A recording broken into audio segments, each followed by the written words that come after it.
gooftaan keenya jimaata gaafa guyyaa jimaataa osoo hin fannifamin dura guyyaa kamisaa sirna qurbaanaa kana nuuf hundeesseera.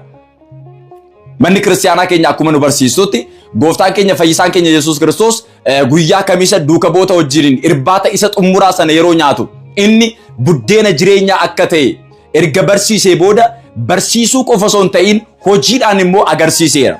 Wangeela qulqulluu Yohaannis boqonnaa 13 irratti bal'inaan barreeffamee akkuma jiru jechuudha.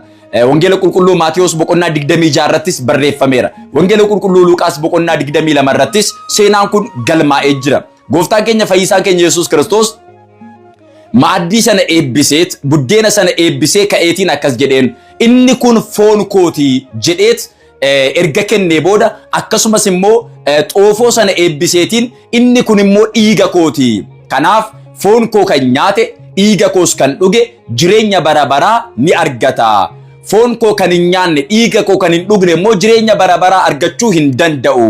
Foon koo kan nyaate dhiiga koos kan dhuge cubbuu keessaa gabrummaa keessaa dukkana keessaa bilisa ba'eet ana wajjin jiraachuu ni danda'a. Ani immoo isa eebbisuudhaaf isa jiraachisuudhaaf isa keessan jiraadha laphee isaa keessan jiraadha jedheetiin sirna qurbaanaa kana hundeesseet isa kakuu moofaa sana dabarseet kakuu haaraa keessatti namni kamiyyuu Waaqayyo wajjiniin araaramuudhaaf dirqama fooniif dhiiga Iyyesuus Kiristoos fudhachuu akka qabu gooftaan keenya fayyisaan keenya Iyyesuus Kiristoos barsiiseera jechuudha.